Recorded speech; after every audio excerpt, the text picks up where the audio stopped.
He's a man known for smoking his trademark pipes and sporting a signature mustache. He's resurrected football programs from the University of Louisville to the University of Miami, and his legacy can still be felt there. Now he's embarked on a new book tour promoting his new book, Passing the Torch. Without further ado, here's Howard Schnellenberger.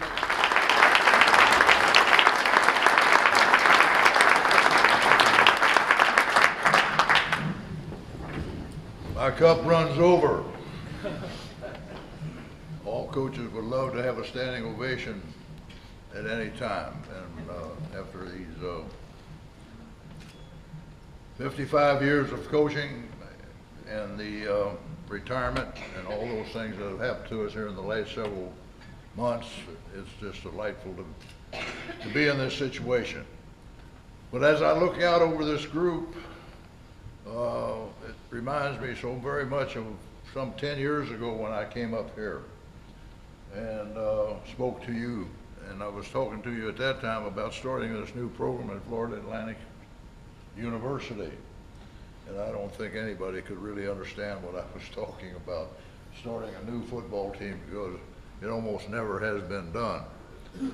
But fortunately, it's happening more and more today, as you see, like Georgia Southern not Georgia Southern, Georgia State and Texas State and Central Florida and South Florida and FAU and FIU. It's coming on the scene. But as I said to you when I was here the first time, I come to speak to a group like this because what you do for your community, for football, and for everything that football represents. I applaud you for doing what you love to do, but doing it with such enthusiasm that it spreads and helps everything in this community. These young men coming in here and getting these awards, their coaches having this to take back to their school, to help football as it grows and develops and keeps on growing. And to be able to come in and say to you, thank you very much for what you do for my sport, the great game of American college football. Touchdown clubs, quarterback clubs, and all the other clubs there are around this United States. The numbers get extraordinary, and the results have been proven. I went over there today not knowing what I was going to see, because the last time I was here was in 1983 when we played Bobby and his great football team to a one-point win over his team that allowed us to go play in the Orange Bowl for the 50th anniversary game and for the chance to win the national championship. And I can't tell you how much it meant to me and to my team and to, I'm sure, Florida, Bobby and his group, to have those fans come down to the sideline on our bench after we had just taken the game away from them in the last few minutes with that field goal that we kicked after they had gotten ahead by 10 points, and we moved it down and we kicked it through to win the game.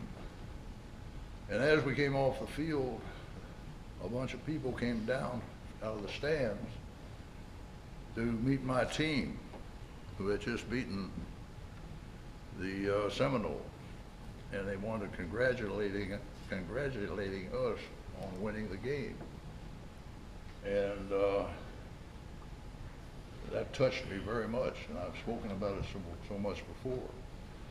But that's a result of what Bobby Bowden had done here with this program, and with the enthusiasm that they had for the game, and with the number of games they won. Simply because they lost the game didn't mean that they weren't good and they weren't proud of their team, and they wanted to let us know that we would represent them in the Orange Bowl against the mighty Nebraska football team that came in there that night to win their 23rd game in a row and to keep us from winning our first national championship.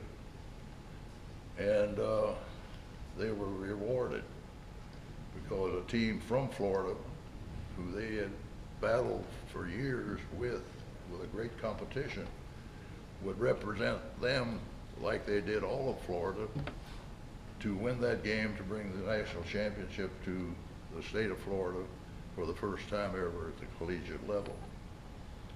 And yes, I did say that because I'm quite proud of the fact that the University of Miami rose to the occasion after being prepared to give up football, because they had had 6 coaches and 7 athletic directors before I got there that were the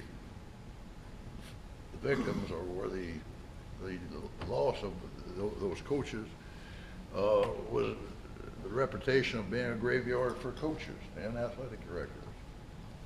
And for us to be able to take that program and take it to the top, so that there would be hope for Bobby, and there'd be hope for Charlie Pell at that time, and Steve Spurrier later on, that they too could follow suit and win a championship for the state.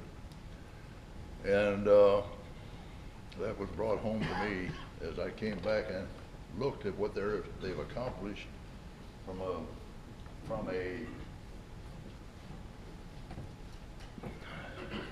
I can't hardly say the word, from a rector set football stadium to the greatest bunch of bricks that I've ever seen, to form out the most beautiful stadium that I've seen ever, to include the one at Alabama, because it's not made in brick.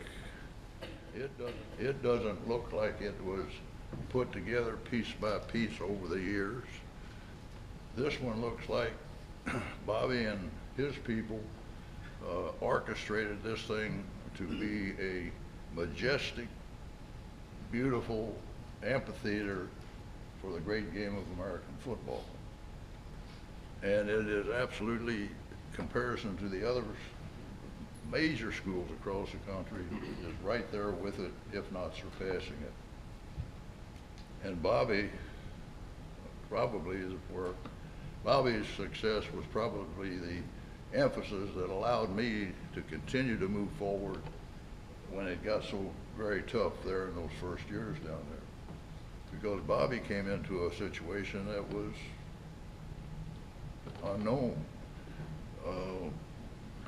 Having played football only since 1948, and to have gone through some very tentative times, and for his start to be a little bit rocky, but that he brought that program to the point that it was winning every year, starting with the Southern Independents. You all don't remember what the Southern Independents were. That was at the University of Miami, the University of Florida, and Florida State University.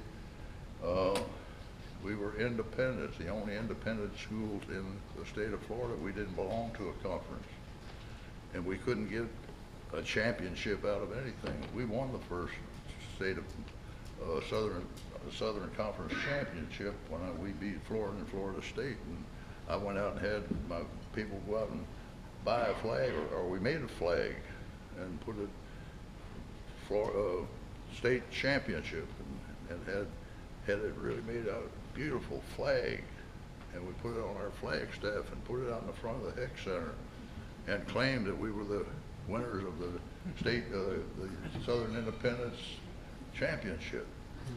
That trophy, that flag, today is the one they're using for the national championship. It went from that to another thing, and you remember, help me, Beverly, others people sponsored it, but it later came into the NFL, the NCAA, claiming determining that there would be a state champion, there would be a national championship trophy. When we won the Orange Bowl, we didn't get a national championship trophy. We got an Orange Bowl trophy. And of course we got selected, but there wasn't any trophy that went along with that. So Bobby's legacy here is irrefutable, and I'm so delighted that the university and Bobby have come back together and have sealed their wounds, and are working together like they are right now. Bobby is one of the greatest coaches of all time, and I've been there with him, against him.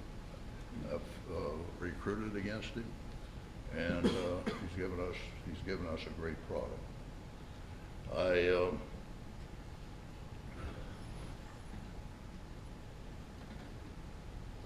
I'm troubled that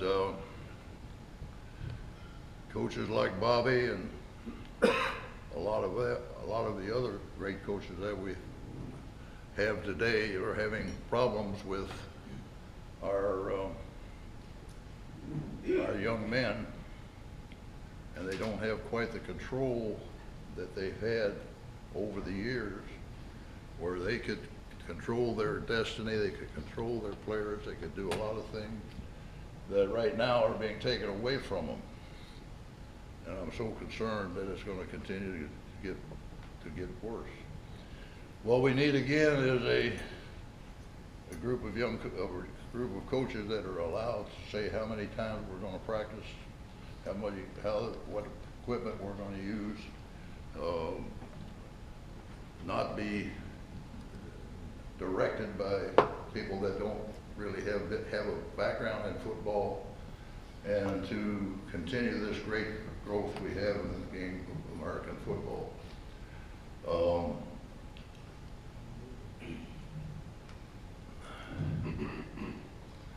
I'm going off in a tangent here that's probably too deep for even me. But thank you very much for allowing me to come in and give you an opportunity to take a look at my book. I think this book is going to be very influential in a lot of ways. This book is a book that's been written over a 55-year period. Evelyn and I have been married for those many years. We've been coaching that period of time. We've had the good fortune to have been the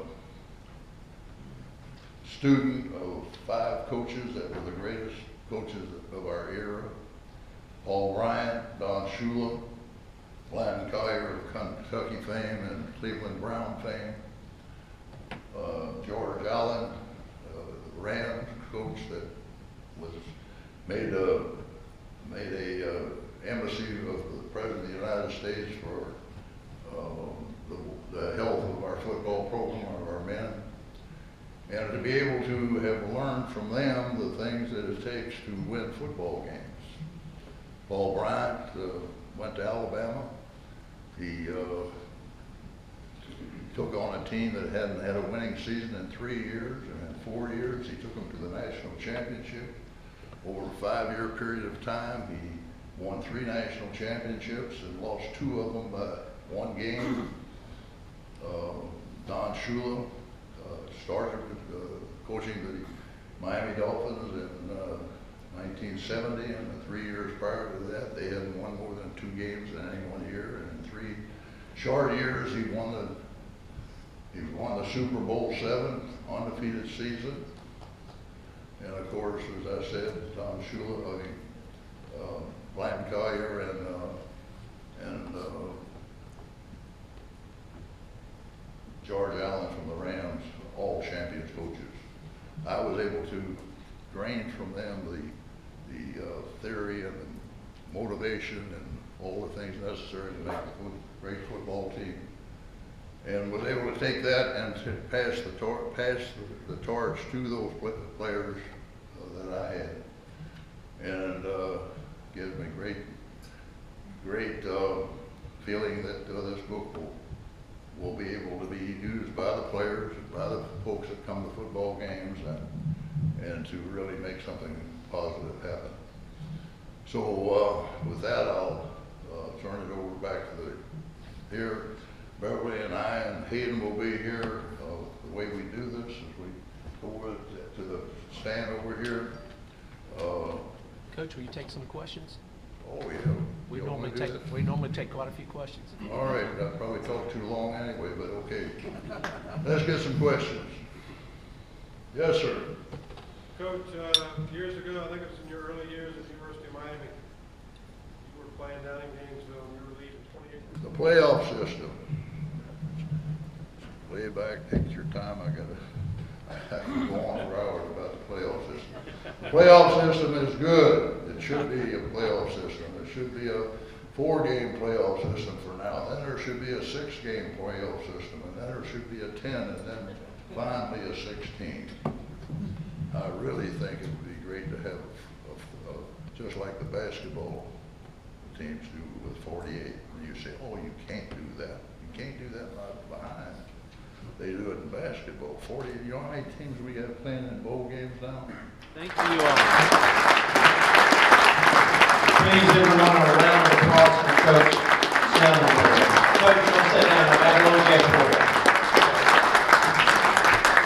On behalf of the Tallahassee Quarterback Club, we have this very nice little box made for you. If you'll take a little peep inside, it's got a nice little coach's whistle, and on the side of it is engraved the Tallahassee Quarterback Club.